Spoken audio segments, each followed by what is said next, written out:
Okay. Okay, so for everybody watching, this is kind of, I think this is kind of out of both of our wheelhouses normally, right? Like, Completely. yeah, you and I are both, I feel like when I've watched you coach, I'm just like, that is my kind of coach. You're not all about yourself. You're like just very in with the person. And then when we've gotten to hang out, I'm like, oh my gosh, you're so fun and I want to talk to you. And so here we are. We are letting our hair down and drinking our cocktails. This is Yes. oh, yours is so fancy. Okay, wait, you tell me yours first. Okay. So I just have to preface this with this is like a very wild concept for me to be participating in because I don't like drink very much. I'm not anti-drinking by any means, but like I don't really know cocktails very well. I don't order them often. So this is like a Franken drink is Cute. all of I which is love to it. say. Mm-hmm. It inspired vaguely by a mojito. Mm-hmm. It contains white rum, Ooh, jalapeno limeade, what? some extra lime, some mint, and some raspberries. Cute. Cheers. I'll tell you mine in a second. Cheers! I need to have a sip of it. Okay. Okay, I also have a mojito that I did not make because I Hmm. live with someone who doesn't drink, but is a very good bartender. So Ooh, Steve made that's this. useful. I know it's very nice. He drives everywhere too. This is I guess it's a Canadian mojito because it's got maple syrup instead of I simple sugar. love it. It's brown rum, dark rum, fizzy water, like sparkling water, and mint from our garden, which is very fresh. Ooh, Yes. ooh. Hey, so cheers. Cheers. That sounds delicious. And also very scrappy with the maple syrup. That's actually the reason I didn't do a mojito Oh, because I was like, I don't want to mess around with simple syrup. I don't have yeah. any. I don't. I know it's like the simplest thing to make, but yeah. I never use it. We use maple syrup for everything. It's so Hmm. stereotypical, but it's just so fresh and local, and Hmm. Yeah. it's better for you than sugar, I think. I don't know, maybe. Yeah. I think so. I co-sign that. Okay, do you want to tell us all about who you are? Yeah, I'm a coach. My background though is in the arts. So I was very into theater for a while, did some mostly directing and playwriting, but also some acting, and did some like assistant directing off Broadway stuff. I lived in New York City for a while, so did a lot of like indie theater there. It was a lot of fun.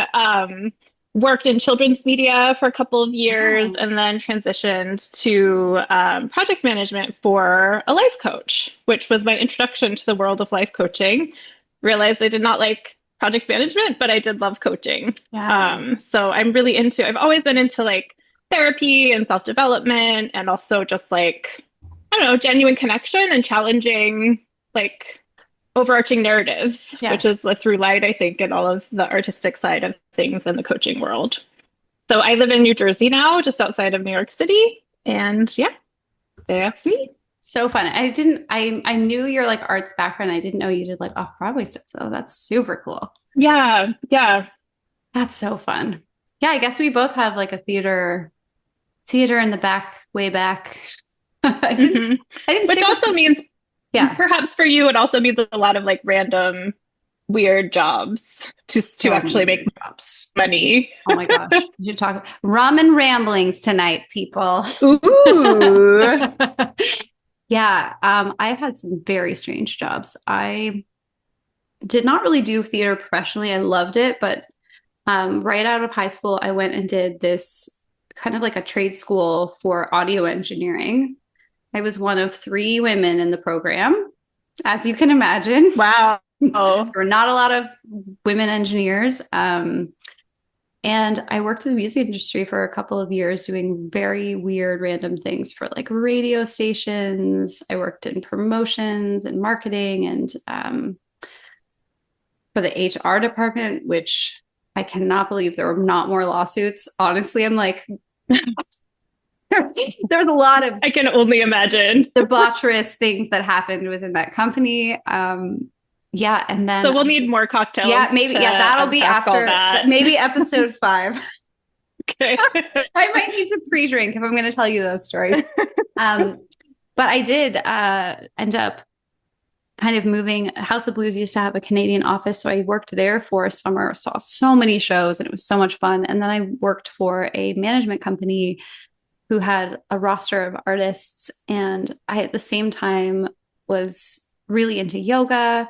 So I would be like out at shows till 2 in the morning, and then I would get up and go do yoga at 6:30, which is so funny. It's Wow. exclusive to your 20s, I think. I don't know if anyone else is doing that. And yeah, then I tour managed for a little while and then just decided to change everything and became an acupuncturist and taught yoga full time for many, oh my gosh, almost 2 decades. I'm Wow. a coach. Yeah, I had 2 kids. And after my second child was born, I was like, if I want to be teaching yoga every night of the week, even though I loved the people and I loved the space. And, it's one of those jobs where people are always happy to see you. It's not like working at like a retail counter, which I have also done. People are always happy to see their yoga teacher. So I'm like, Yeah. it was the best job, but now I'm a coach. I've never thought about that. I can't think of any other job where people are coming to you to like feel better Yes. and they're probably always looking forward to it when they do show Yes. up. Yeah. Yeah. That is true. And I really didn't expect, I think there was like a messaging for a lot of coaching that like, it's not our jobs as coaches to make our clients feel better. But I'm kind of like, I don't know. I think that my clients would not work with me for 3 years in a row if they didn't Yeah. expect to feel some kind of a relief from those sessions. Mm. So yeah, Hmm. I am a coach. I mostly work with business owners, but sometimes like, I don't know, you probably understand this. It's like that label doesn't always fit Hmm. because I think sometimes what a lot of people, and then maybe we're going to talk about this. I don't know, but people will often kind of reduce coaching down to like whatever the modality that they learned or whatever the area is.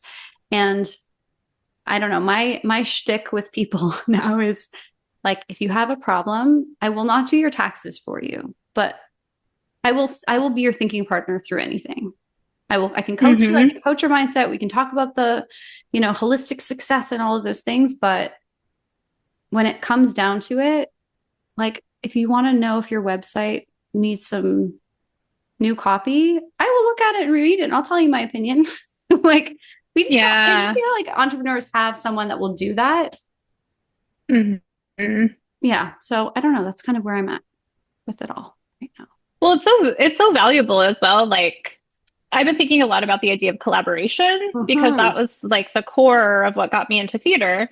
And I've just recently started doing theater again. Mm. And it's like awoken in me how much I miss having like an intellectual partner in things. Yes. Yeah. And it's just so valuable. Like I don't think you can replace something like that. No, it's very hard to find. I totally agree. It's hard to find partnerships where both people are very invested in like the same way and the same level. Hmm. Being on Hmm. stage, you better have an invested partner. Yeah. Right. Yes, very bad things happen if you don't.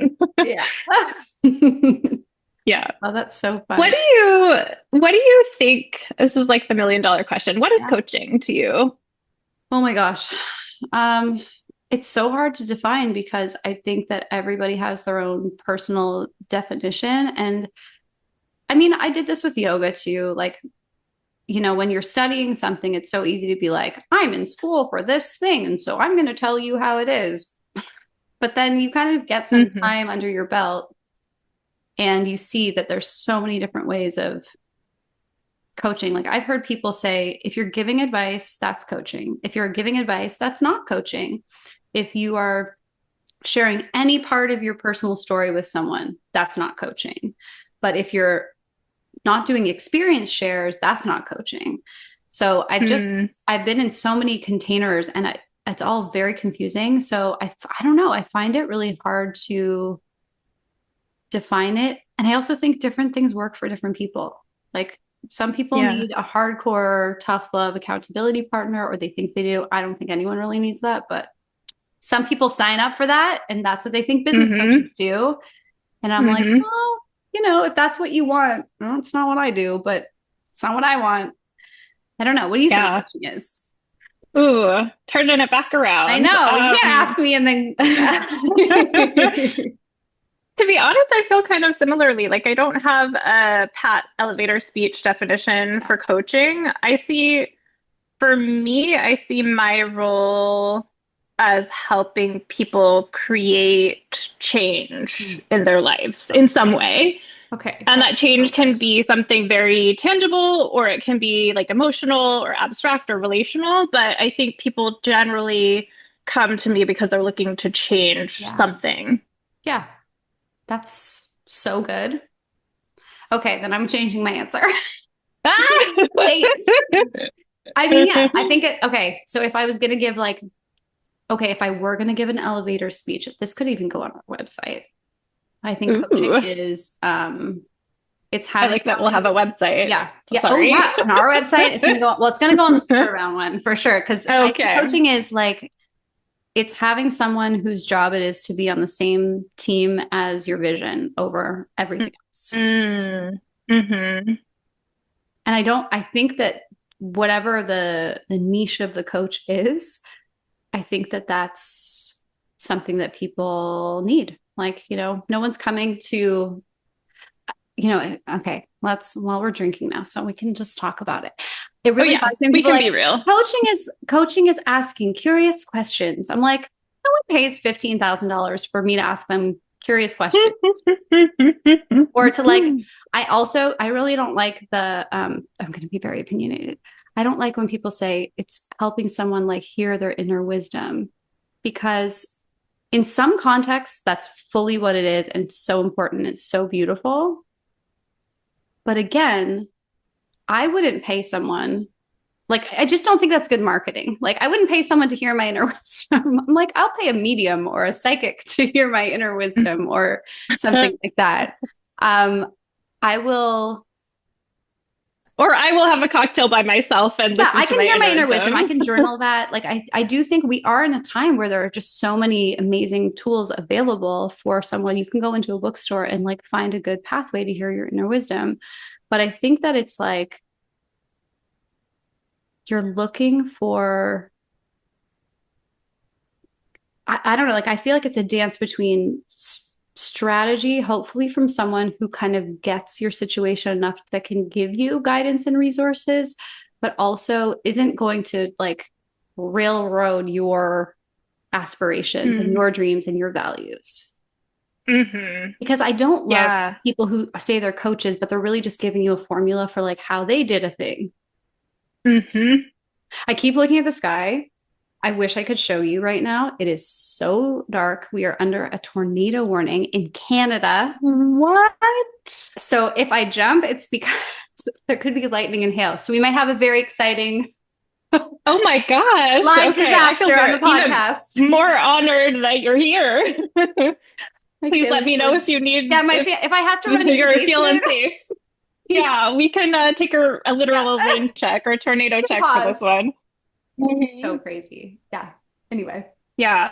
I think that's so beautiful though. Like it's interesting. I love hearing you say that particularly because the context in which I've experienced your coaching has been what some people might think of as like containers where it is about like listening, connecting to your inner wisdom, but there's always something very tangible and practical to it that you bring. Like you bring this lovely open Oh, curiosity and also this like tangible quality to it that I really appreciate. oh my gosh, like right back at you because that's what I've always appreciated getting to watch you coach. I think that that's probably like due to your creative collaboration. Like it's really interesting. I Mm. feel like there is something about performers and artists who come into the coaching space that they understand that dance Yeah. better than, I don't know, like not better than other people, but just like it's a it's a different way of like watching and being with people. It's really Hmm. beautiful. Yeah. Well, thank you. That's very kind of you to say. I'm also, I think, in my era of giving myself permission to give more like practical feedback, which has Ah, been kind of delightful.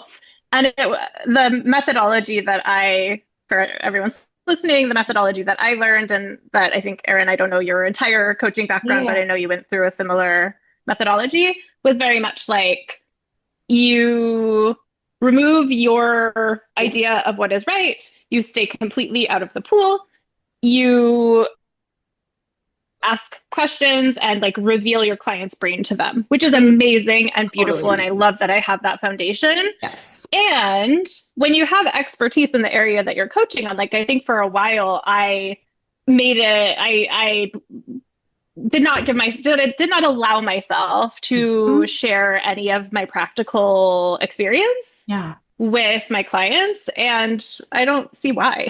Like Right. now that I have more permission for myself to do that, like I think that the entire purpose is to give our clients all the tools that they need to create the change that they want. So why Yes. would we hold back in that way? Yes. And I mean, I do think the skill of like learning how to remove yourself is really important. And maybe it should be something that everyone learns how to do in some way or another.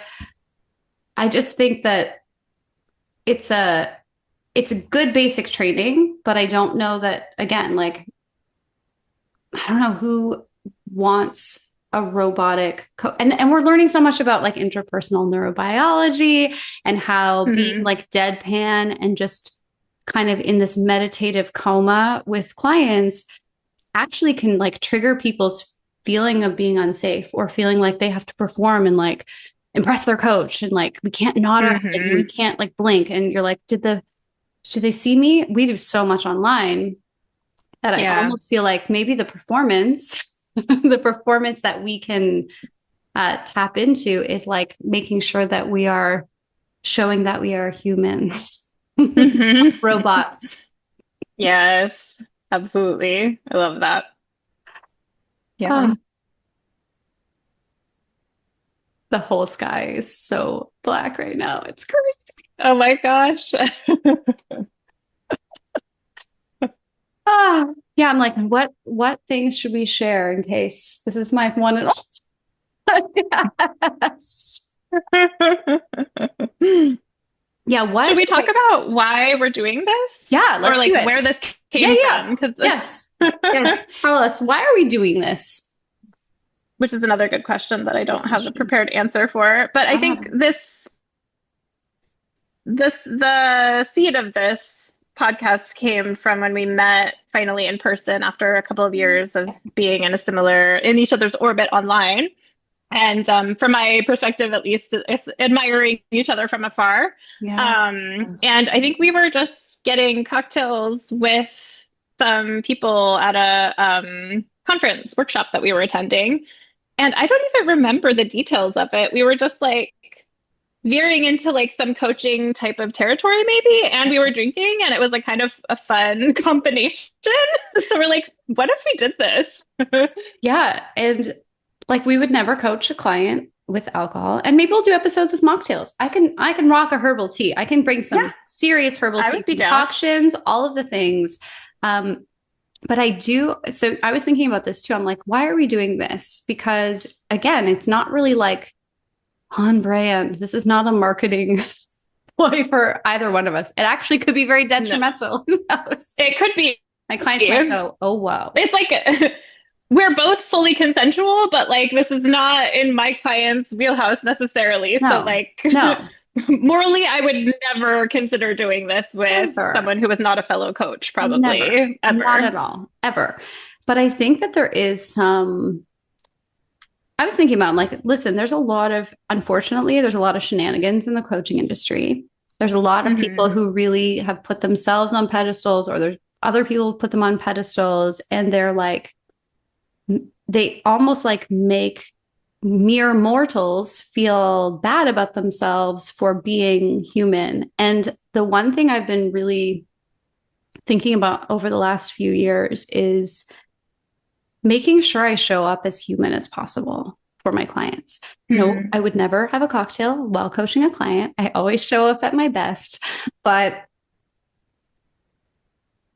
I just think like sometimes I'm like, oh, people think I like sit around and meditate all day, or that I had a client say, like, can't imagine your children ever uh acting out. I'm just like, you should talk to my neighbors about how much we're yelling all the time. Like it's a way that I think sometimes people will use their support system and think that they are living in a little case of purity. Hmm.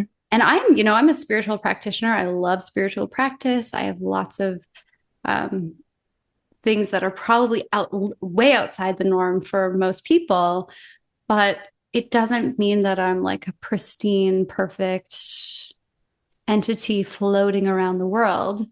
And unfortunately, I think there Yes. are some people in the coaching space that kind of are bullshitting that they are. And Yeah, that's I their don't think it's brand. helpful. I just don't think it's helpful to our clients to not see Hmm. us as humans who also have mindset ups and downs and opinions and different Hmm. beliefs. Yeah. Yeah, 100%. I love that. I think another thing, like what you're saying about being very clear, that I am human, really sparks in me is that my goal is not to not have opinions. Like, I think there's a methodology of coaching, or at Yes. least I think there's a stage when people learn coaching that many people go through where they think, oh, if I can like change my mindset at will, I can just feel neutral or happy or positive all the Mhm. time. And that is so never my goal with myself or with my clients, unless it's their goal, but then we'll investigate that a little bit to see if Right. they like where it's coming from. Um, and so, yeah, like this idea of existing in this sort of like high vibe plane all the time Oh is my just not gosh. really my jam. Mine neither. And I do lean more towards like I do not really love new agey stuff, but I'm like new age adjacent. So, but that like high vibe stuff, I'm just like I think it's important to put energy and focus where you want to be.